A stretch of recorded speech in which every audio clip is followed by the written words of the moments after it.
Very good evening, good afternoon, everyone. Today I'm going to present anything.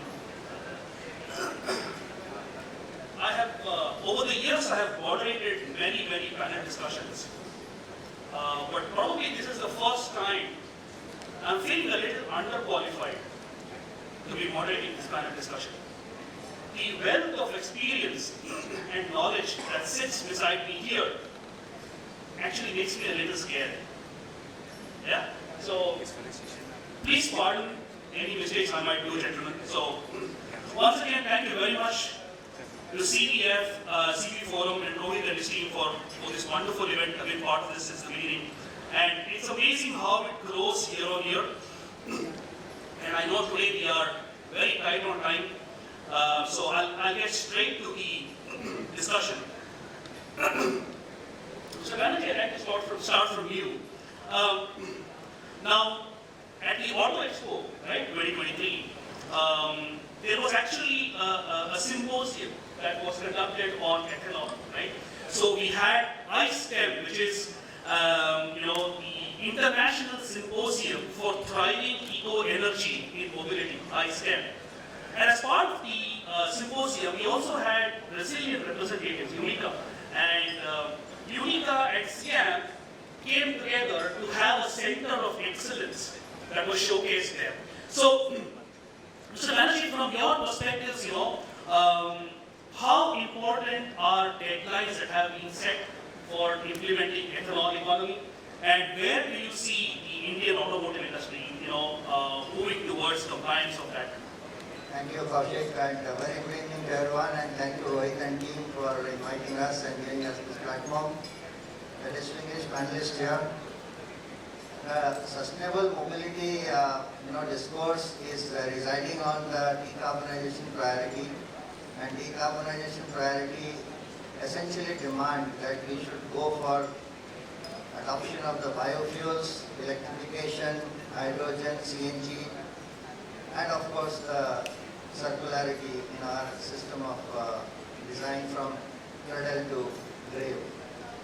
So in Auto Expo, obviously we started an initiative called Jaivik Pahal, that is called the Bio Initiative of SIAM, wherein the 1G, 2G adoption of ethanol as well as the CBG from the agricultural waste, or so be it from the natural vegetation's possibility of extracting CNG. So, as you know that Energy Transition Advisory Committee recent report also indicate that diesel is going to wane away because of the reasons well known to us.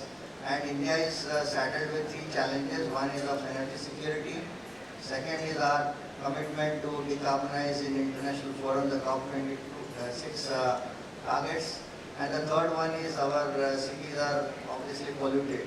So all these three priorities can be met with the Atmanirbhar Bharat initiative. So therefore ethanol was the one program which Government of India launched 2021 in 5th June in World Environment Day. Honorable Prime Minister released the report, and two important milestones were defined.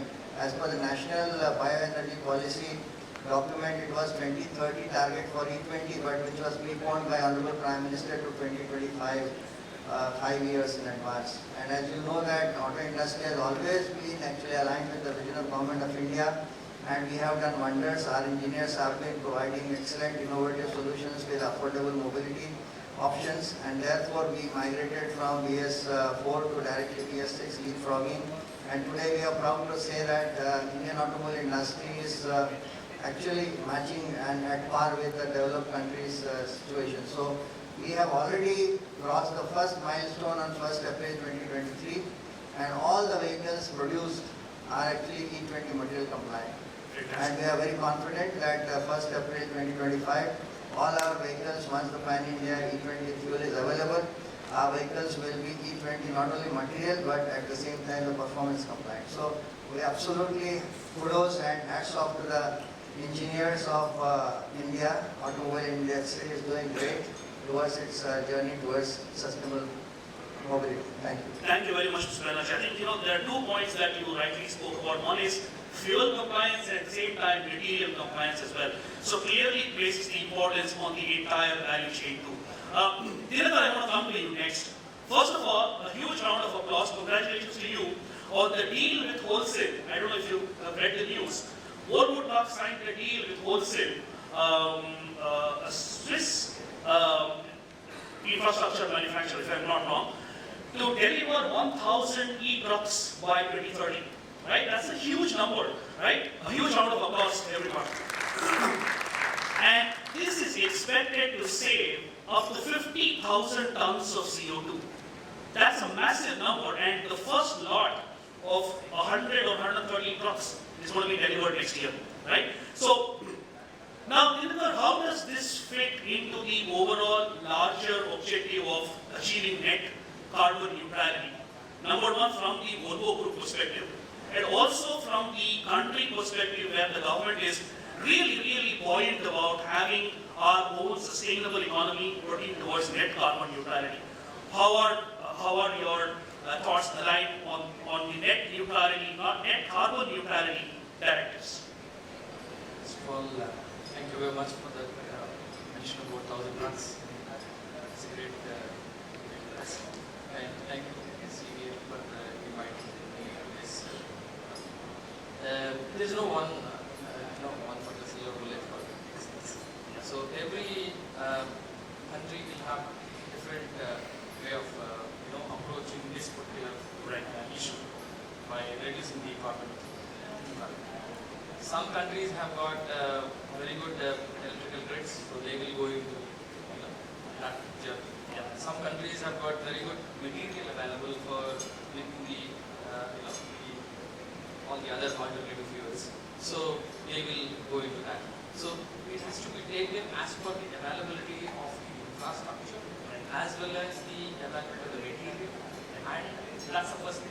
Second thing, what P.K. Banerjee has already mentioned about the reduce. It should be taken not from tank to wheel. It should be taken well to wheel to start with. So when you take well to wheel, then the BEV comes first, or it is the LPG comes first. That has to be taken there. So as far as I am, what we have in Volvo, it's got all the technologies are available. We are up and running LNG for the last so many years. We have given 6,000 trucks across the globe of LNG, and a lot of these LNGs are working with LPGs, biogas, and it's a very well proven technology. And it is not on motorcycle, it is on a diesel cycle. So it's by virtue of being on a diesel cycle, it has the enhanced efficiency on that. So all these things are available with Volvo. And also the electric vehicles. Electric vehicles, as of now, it's a long range, then it is looking for a different kind of offering. And for a shorter range, like CNG and EV will definitely battery electric vehicles will grow. We also have the technology being developed for hydrogen fuel cell vehicle. By next half of this decade, we will be giving commercial, the trials will be over, we will be using those things across the world. So a lot of work is being done. So for India per se, we are looking at the first step towards that is first the perspective to the wheel, and then how we have to take that into our scheme of things. And we have just launched this, given the commercial trials of LNG going on, and we see very good scope for that to start with for a long range of the Just to continue on that, especially when you talk about well to wheel, right? You can split it into well to tank and tank to wheel, right? So on the tank to wheel perspective, your Volvo group is well sorted. You've got your LNG, vehicles running on the diesel cycle and not on the auto cycle. But from the well to tank perspective, from the Indian perspective again, where do you see the challenges, especially in terms of the network development and the ecosystem itself? Yeah, that's where I'm coming to. The import of natural gas or availability of natural gas is one thing. Right. The biogas can be very well used for there. So I see well to tank when you look at it, the biogas will come into picture. Right. So the biogas in a cycle of these biomass, it consumes CO2 and delivers the oxygen. Right. And then after where we are using that to delivering this biogas. So it is much better if you use that the way it is produced from the biogas, and if the green technology is used, then it's a complete 100% CO2. Right. That's a very, very interesting thing. So I want to take that to Mr. Ramasubramaniam. Sir, again, first of all, congratulations on rolling out the 100 LNG truck in India. Again, a huge round of applause, ladies and gentlemen. Right? That's no mean feat. So 100 LNG truck last month. Mr. Ramasubramaniam, you know, at let's say Blue Energy Motors, you have a strategic partnership with FPT, right? Fiat Powertrain, part of the Iveco group, and essentially, you know, we are looking at transfer of technology from either side. So how do you see this partnership evolving in the long term from the Indian perspective for sharing LNG powertrain or alternative fuel powertrain, and eventually moving towards battery electric vehicles as well? Because I know that FPT is very, very good in BEVs and hybrids. How do you see this partnership evolving? Yeah, I think I must clarify a little bit. First and foremost, our so-called association as a strategic partner is going to be good. Right. And FPT happens to be our engine supplier. Right. Okay. Just for Got clarification. it. And the rest of the technology is completely Of course. So just for we of course use Spark, and I believe this engine, from whatever experience I have, which is close to about 500,000 kilometers, is pretty good from the point of view of efficiency. From the point of view unit bar, which comes per liter of oil, is almost as good as diesel. Right. Matter of fact, an equal case. Except at the very top end, in some cases can go for 5% higher. Now, as far as the gas consumption per kg is concerned, because we don't measure unfortunately in liters, is significantly better than per liter of diesel.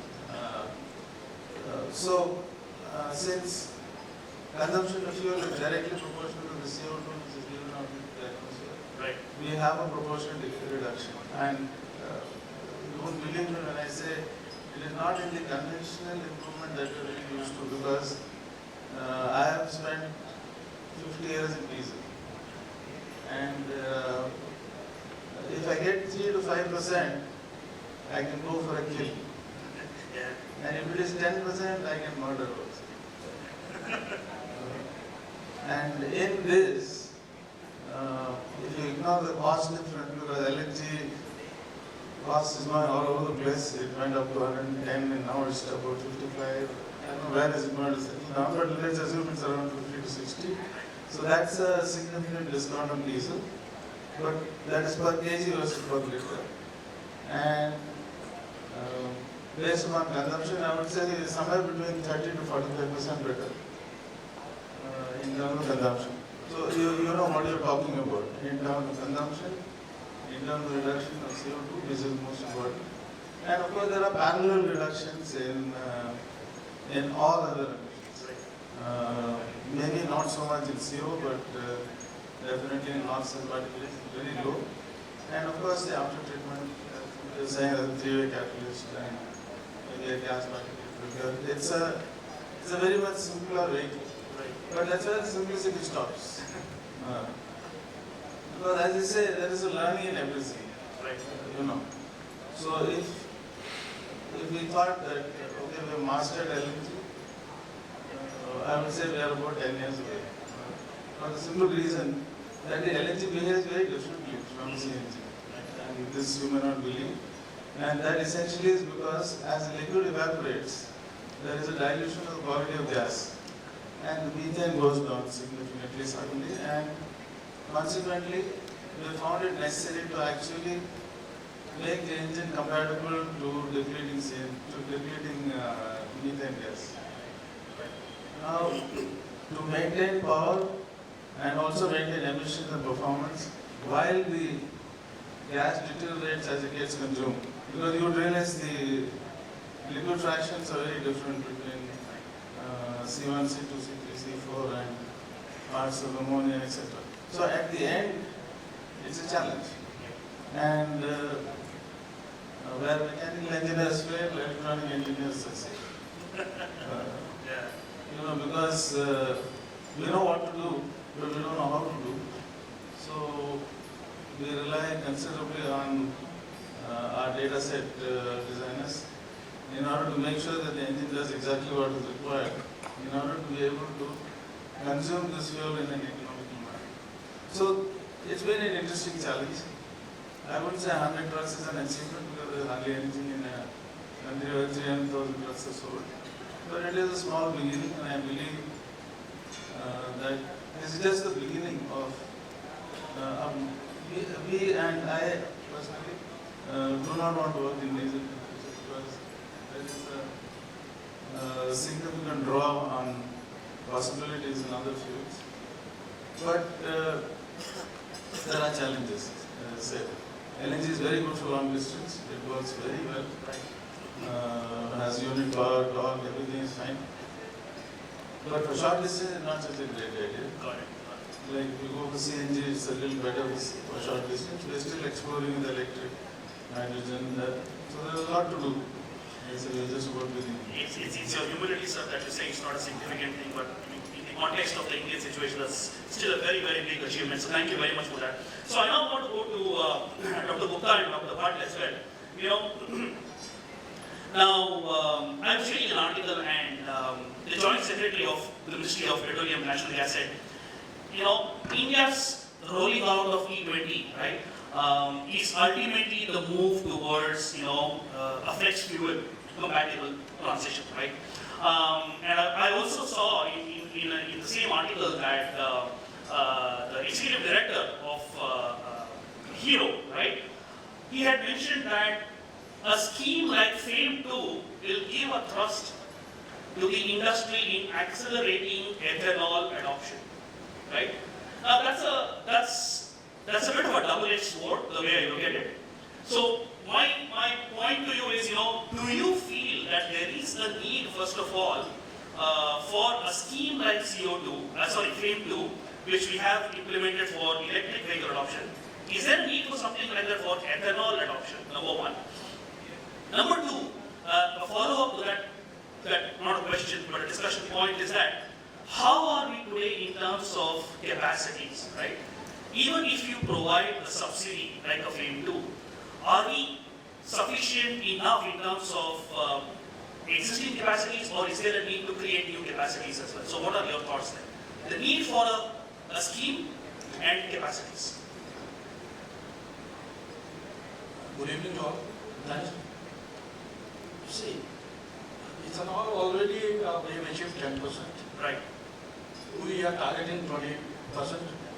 Very shortly, maybe 25. Yeah, 25. And the problem, ethanol is every fuel has its flip side as well. So ethanol also has. Exactly. Ethanol, maybe 20%. We have enough feed stock for 20%. Okay. Yes. Okay. No worry about that. But the flip side is that the production of ethanol is cyclic, Yes. It's cyclic. Say, particular year it reaches the peak, and the next year it comes down. So that is a point where we have to address how we manage that. Maybe storage, maybe something else we do. I don't know how we overcome that. We say that ethanol is a, if you produce ethanol from sugarcane, especially, it consumes a lot of water. Right. So that is created. But then, as I said, every fuel has its pluses and minuses, and we are passing through a transition phase. Ethanol is a good fuel. Flexible vehicles are also being made. These are available. Actually, in India, it's not a big deal. Any day, those are being. I think overall we can rely on 20% ethanol, or maybe coming 10 years. Going beyond that could be a problem. Going more than 20% blending could be a problem, as you pointed out, both from the point of view of source and then availability of or its implication on environment, not from CO2 point of view, Right. on water consumption, etc., etc. Right. As far as storage and transportation is concerned, this is not a big issue, it's a liquid fuel. Right. After all, we are blending with MS, we have enough tankages for MS and pipelines, etc., etc. So that is not going to be a problem. Availability of ethanol could be a problem for if you target beyond 20%. Beyond 20%. Okay, got it. Sir, your thoughts there. So, beyond 20%, it could be a challenge, from multiple angles. Technical, availability of the fuel itself and the blending mechanisms. But again, your thoughts in terms of how we are geared up in terms of adoption itself. Do we need a claim to like scheme for accelerating adoption? Your thoughts there. Yeah, and thanks for giving me the opportunity to talk here. As CVF, definitely, every manufacturer will love to have this situations if the frame to like features are given. Right. But as far as you said, the technology beyond certain point has to be seen from there. Okay, beyond E20. Right. Ethanol will also have other side of it. Okay, now we have to see that the technology, as far as technology front, if you see, it has its hygroscopic nature, which is having a affiliated water. Correct. That has to be seen, and it is immiscible. Okay, it doesn't easily mix with the technology with the diesel. Okay, that has to be seen. So all these things have to be seen from the technology front of view. From this, probably some fame to like situations, if it is being given to the manufacturer, definitely that is going to have an advantageous situation for the manufacturer. Right. That's it. So I clearly feel that you see that having a scheme like that is going to be beneficial for the entire ecosystem, including the manufacturers, of course. Shailesh, I'm going to come to you with that. To take off on what he said in terms of a scheme or a scheme to accelerate adoption, right? Now, Cummins was one of the first suppliers globally to launch a fuel agnostic platform, right? That means a common platform that would handle multiple fuels, diesel, LNG, CNG. We're talking about hydrogen as well, right? Now, in terms of that perspective, looking at a fuel agnostic platform, how do you see, applications for a market like India, continuing with also what Dinakar mentioned, that there is a need to have a basket of solutions, having the right fuel for the right use case. So where do you see Cummins playing a role here in partnering with, like you've already done with the likes of Tata Motors, to provide fuel agnostic platforms for the larger fleet applications?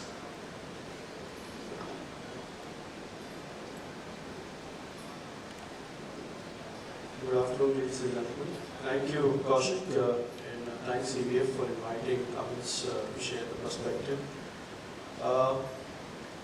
Picking up from, certainly Dinakar mentioned, and rightly so, and everybody in this room will agree that there is no single solution where we have a conviction right now that that's an area where we invest completely and then, rest all is done. That's certainly not the situation. And we know that we will see different phases coming up in future. We will have a phase called, which now industry knows very well, called messy middle, which would have multiple technologies competing with each other, and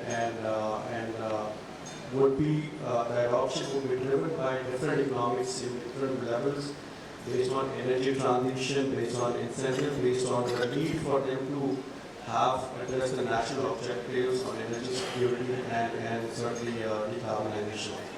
So every country would have a different roadmap, and you already see that there are a lot of countries where you have already electrification reached much higher, where they are not even thinking about low carbon fuels, whereas there are some countries which are much below the in terms of the journey.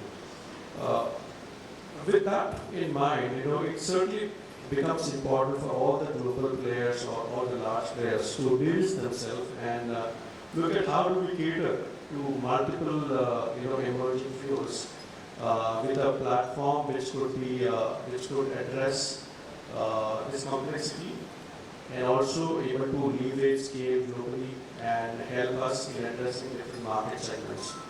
If you try to develop, and I'll tell you rough numbers, if you're talking about investing or developing the engine from scratch, it's nothing less than 300 crores. And if you look at, where what we are able to achieve with innovation on the fuel agnostic platform, 80% of the BOM for the engine remains same, and you can address multiple fuels, and including gasoline as well as ethanol and certainly hydrogen. That prepares certainly us for this scenario, and we are certainly very bullish that diesel certainly is a very strong player, and I want to re-emphasize that diesel would be a strong contender to all the new technologies for the next 1.5 decades. And a second, certainly a strong fuel, we see as CNG, LNG is a strong contender to diesel. CNG growth so far in the last 2 decades, we have seen in restricted markets like commercial vehicles, intermediate commercial vehicles, and more of STUs, which are more mandated markets. Now is the time where we will see this going beyond the mandated markets, and we saw the infrastructure growing substantially, dedicated LNG infrastructure coming up, and that should support heavy mobility transition to LNG. So that's another area where we are certainly very bullish. Third, important fuel, what we see generating a lot of interest and a lot of possibility in a country like India to move on quickly compared to global markets is hydrogen. And we're talking about hydrogen internal combustion engines. Compared to what we have or what we look at, zero emission technologies, and hydrogen ice, I'll always compare with the zero emission technologies and not with the diesel or the LNG, because that's where the benefit comes in. And there we see a strong possibility of hydrogen ice being a transition solution to zero emission technologies for the next 2 decades. And when you're looking at kind of benefits of hydrogen ice with respect to zero carbon, I think we are relatively much ready for hydrogen ice in terms of infrastructure, in terms of supply chain, in terms of ecosystem, to bring that not certainly 4 or 5 years down the line, but within 2 years, it could be a reality for some sectors. I'm really happy to hear the optimism, Shailesh, that you talk about, especially when you talk about the multi-fuel capability, right? I want to take that to Mahesh. Interestingly, so Mahesh, I was reading an article that Ashok Leyland has collaborated with IIT Madras in developing a series of vehicles, the hybrid concept, right? Where you use micro gas turbines and you have created what's called as a TEV. It is a turbine electric vehicle. So are we looking at a completely new class of vehicles, at least from the powertrain side of things, with the TEV? What are your thoughts there? I guess, we are talking about, one is the drivetrain part, correct. We are talking about alternative power generation systems. So we are sort of exploring beyond the boundaries, I would like to put it that way. So the idea was finding or a power generator or a power unit that can actually burn multiple fuels, Right. capable of burning multiple fuels, and therefore you are flexible on it. And ultimately you power the vehicle with electric motor. So you have a generator that was working sort of like a turbine. Right. So that is the essence of it. So essentially it's like a range extender, Yes, right? So yes. it charges the battery, whereas the wheels are driven still by electric force. Yes. Right. So that's an interesting point. So how do you see this fitting, in terms of the point, which Shailesh also mentioned, of having multiple fuels, on a common platform, number one. And number two, where do you see use cases for something like a TEV? Do you see this more on long-range applications where it could become a range extender, or more for urban applications? No, I guess it's still too early to talk about it. Okay. But I would like to bring another perspective because I heard the reference to a messy middle. Messy middle, yeah.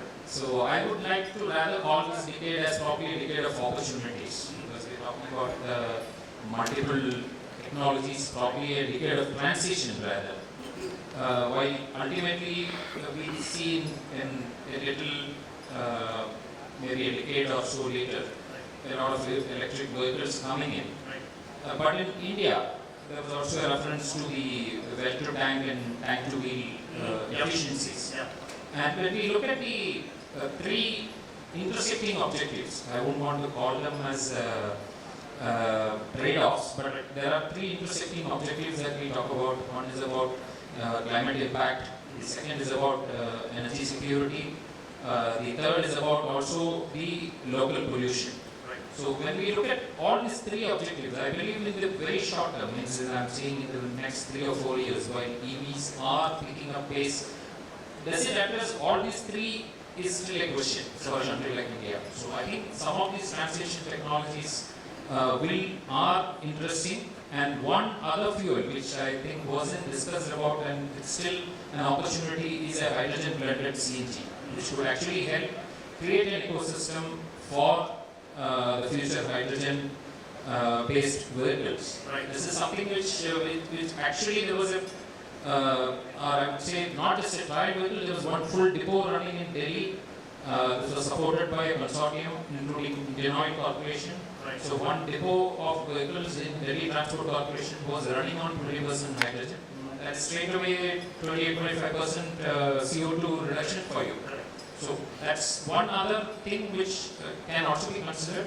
And coming back to the question of fuel agnostic, yes, I think AL platforms are also sort of fuel agnostic. Thanks Cummins for coining that word. I think it was Cummins which coined that word. We do have the same engine platform running now on diesel, CNG, and it is ready for fuels like methanol and also hydrogen in the near future. So it's sort of a fuel agnostic. Excellent points there, Mike. So, continuing on the point of displacing CO2, so I'm going to touch upon a relatively controversial subject. So, I want three perspectives. Mr. Banerjee, from you from an association perspective, Dinakar from an OEM perspective, and Dr. Gupta from the regulatory perspective. So, this is about carbon credits, right? So, there's a lot of discussion happening around carbon credits. You know, Tesla last year made $1.8 billion by selling their carbon credits. $1.8 billion, right? That's more than the economy of a few small countries. So, Mr. Banerjee, how do you see the entire ecosystem of carbon credits, both in terms of trading, buying, selling? How do you see this from an association perspective? Do you think that a carbon trading framework is relevant to a country like India? How do you see that from Siam's perspective? Yes, I have worked with the motto of building the nation responsibly. Right. And Honorable Prime Minister's clarion call that India will be carbon neutral 2070 as against the rest of the world talking about very aggressive targets. But why the reason of 2070 is well known to everyone. So nationally determined contributions and the priorities of nation needs to settle down and define its priorities. So we are very clear that COP26 declaration of 2030 targets with 45% carbon intensity reduction, 1 billion ton CO2 reduction and so on and so forth. So we are very clear that as far as our national priority goes in terms of energy security, geopolitical uncertainty, mitigation, and also the management of our international commitment on climatic goals, the sectoral contributions has to take its own place.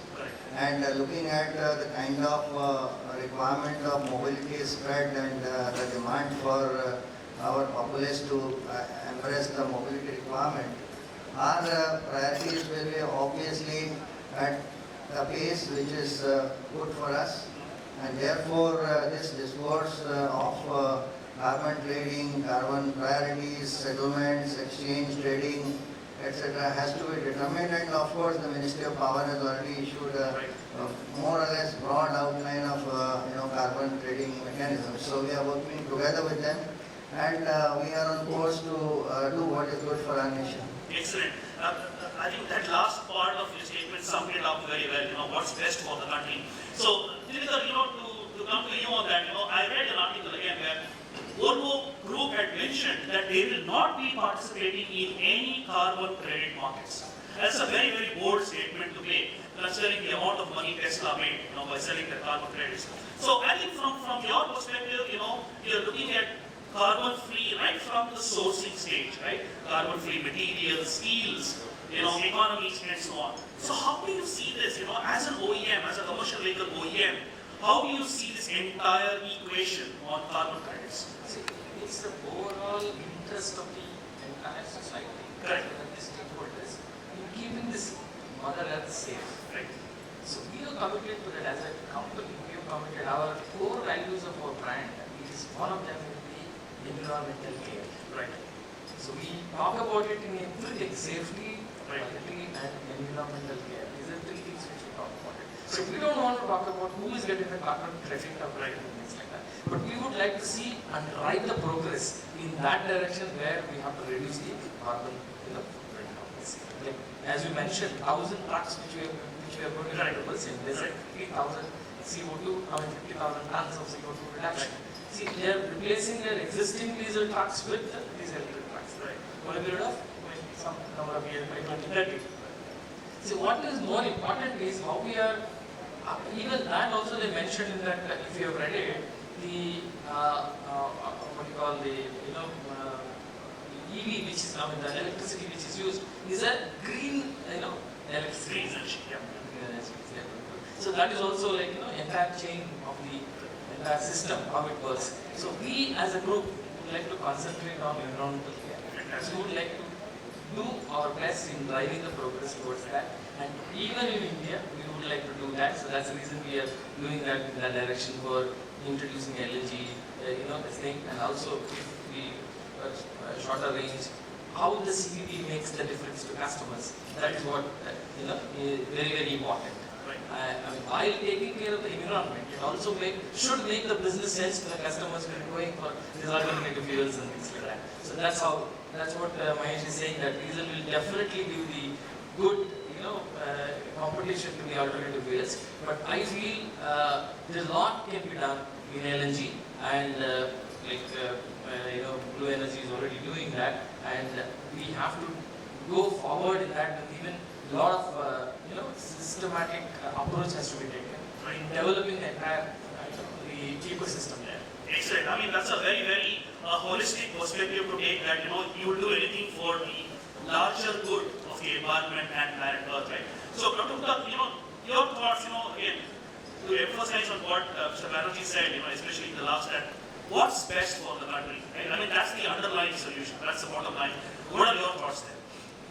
Before that, let me tell you, government is very soon coming out with a paper on carbon trade. Fantastic. Carbon market, and all those things. Right. It's not final as yet. They are collecting feedbacks from various. Right. I was lucky to have a copy of the draft, so I've gone through it. Fantastic. And it will come. I don't want to discuss more on that. Right. But it's coming. But it's coming. Yes. And you see an opportunity for all the value chain stakeholders? What we say is the whole world is divided on that. Yeah. The Americans want this net zero, Net zero means you can emit, but you can absorb. Another group say you don't emit. Yeah. Why do you want it? So net zero is not so pious as we think. You're right. They are thinking in that line, it's a European line. Yeah. Volvo is a European company. Yeah. But then society and all these things are all right. But for bringing in technology, you need money. And you've got companies like Tesla making money out of it. Yes. So every situation or every dark cloud is a silver line. So carbon credit, I think it's a necessity. Right. I think though it may not sound so good, but then we have been driving fossil fuel vehicle and still now we are driving, even that is not. Right. So I think I'm in favor of carbon credit. And it's coming down the line maybe by the end of this year we will have that. Fantastic. Thank you very much, sir. I think one thing is very clear. I think anything that facilitates the growth and enhancement of the industry from multiple angles, environment, ecosystem, suppliers, and the value chain stakeholders is going to be beneficial. And I'm told we have the respected minister here, so I'm wrapping up this panel discussion. So thank you very much, gentlemen, for your wonderful thoughts. You've been a wonderful audience. If you want any questions answered, please do reach out to the panelists in due course of time. Thank you very much once again.